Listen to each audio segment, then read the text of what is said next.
Hi, and welcome to day 3 of the Seattle Shirt Sew-Along.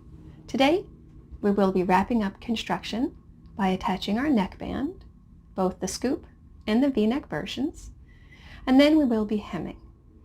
Those of you with a cover stitch machine feel rather comfortable with hemming, and so I will be showing how to hem with a twin needle.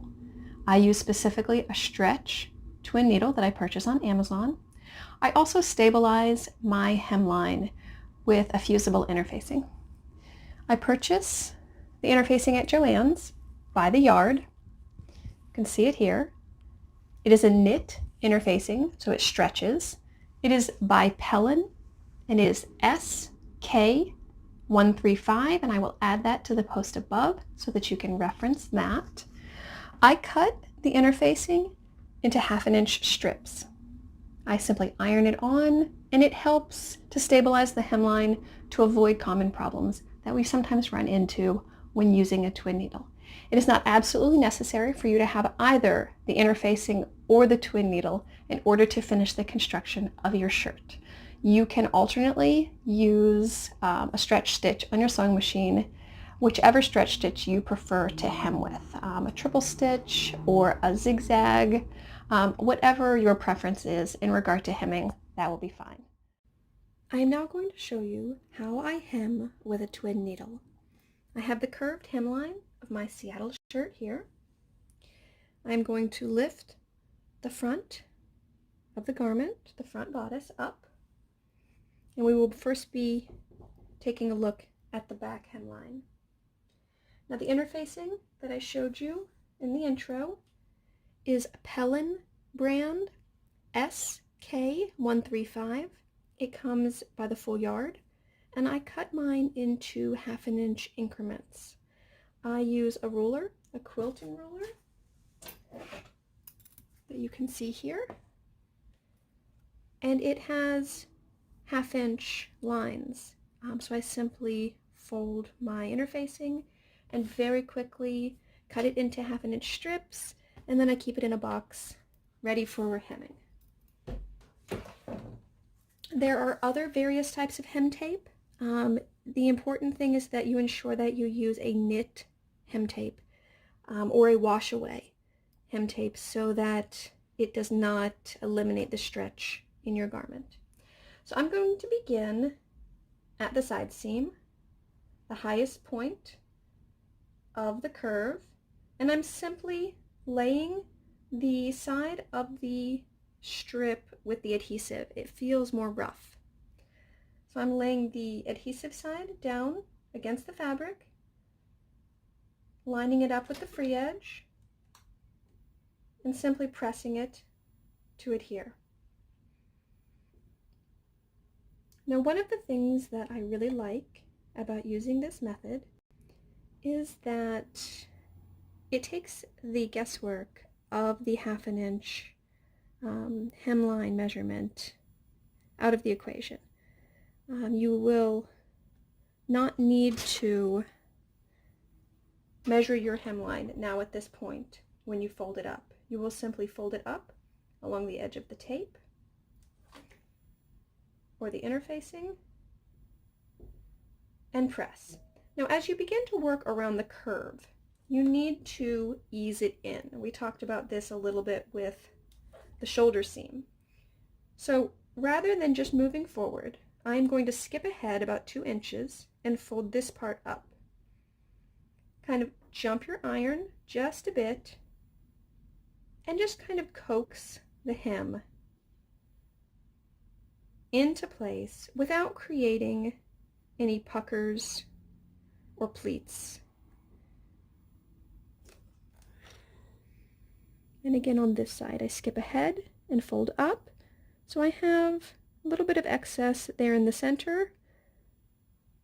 I just simply ease it in right up to the side seam.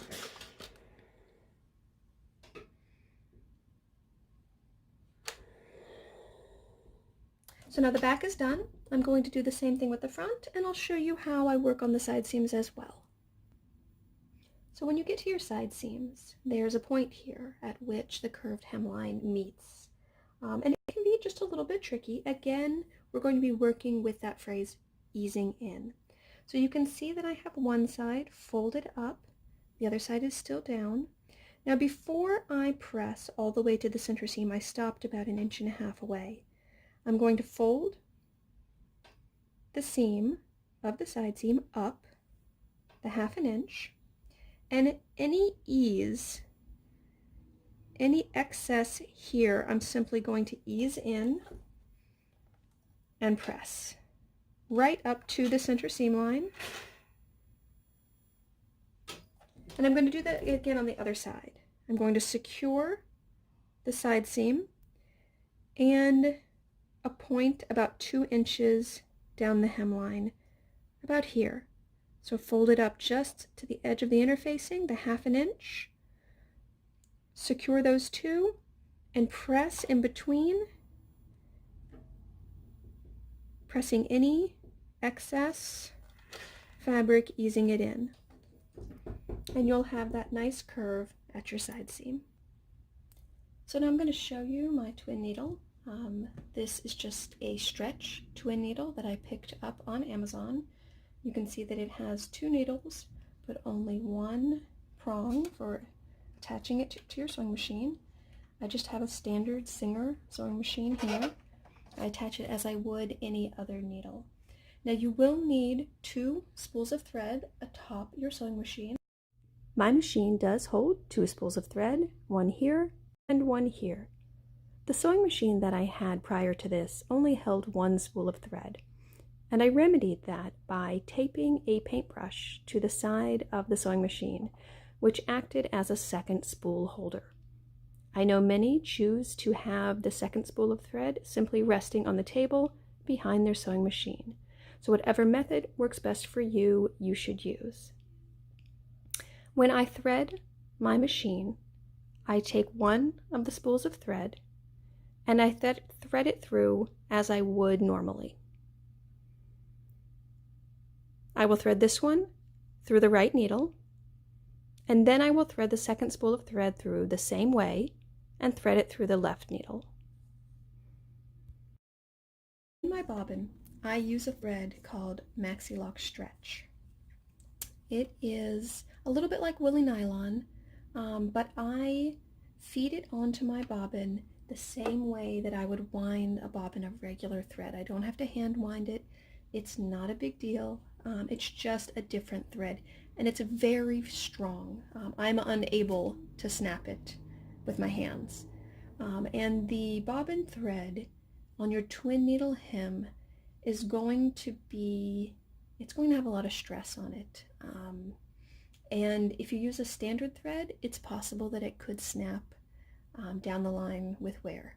I have never had the Maxi Lock Stretch thread snap, and so for me it is well worth the investment and the time to wind separate spools or bobbins of Maxi Lock Stretch. So I begin sewing at the side seam. I have elongated my stitch to a 4. So we are using a straight stitch, elongated to a 4, and I like to use the side of my presser foot as a guide and keep the fold or the hemline of my fabric lined up with it.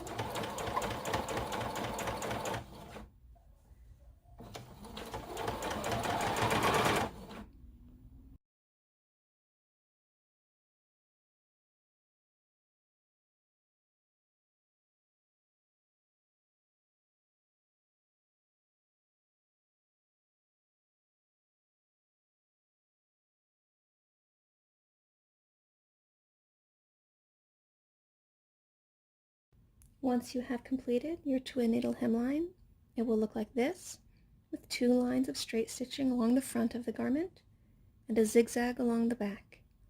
The interfacing that we used to stabilize the hemline helps to avoid issues like skip stitches or tunneling. And it is at this point that I press again just like I did with the neckline, I'm moving down gently over the hemline and steam. So I'm not pushing along the length of the hemline, stretching it out. I'm simply moving down toward it. If you have heard of blocking, this is similar to that. Choosing the shape, laying it out flat, not creating distortion during pressing, pressing well, and then leave it to fully cool. And this will help you achieve a professional look with your garment. So now you have hemmed the bottom.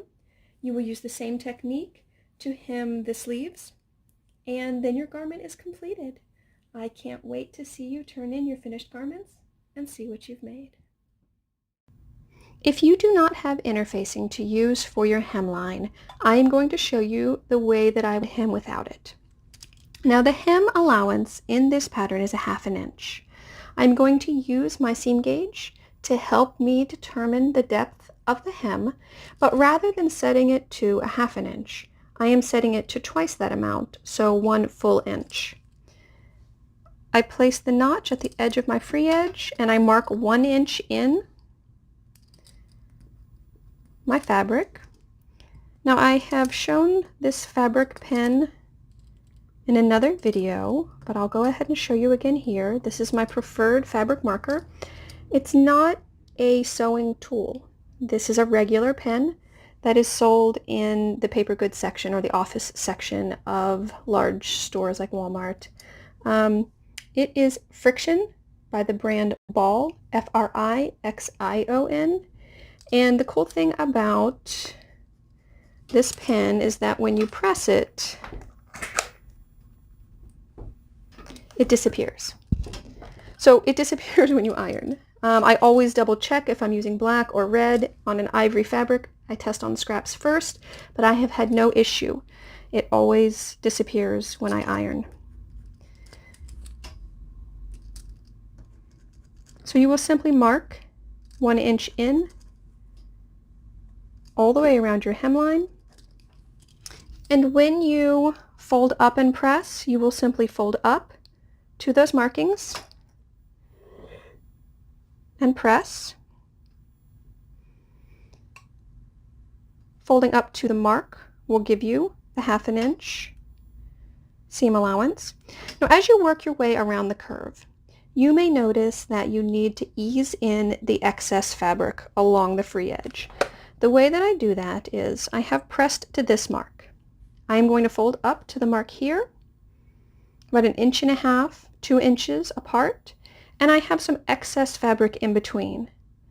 Simply press the ease down, trying to ensure that it doesn't pucker. Gently distribute that ease and press. If I continue to just move in a straight line all the way around, what I would eventually get are pieces like this that fold over. You need to be able to spread out that little bit of excess fabric in between the marks that you've made. So again, grab here, press upward, distributing the excess.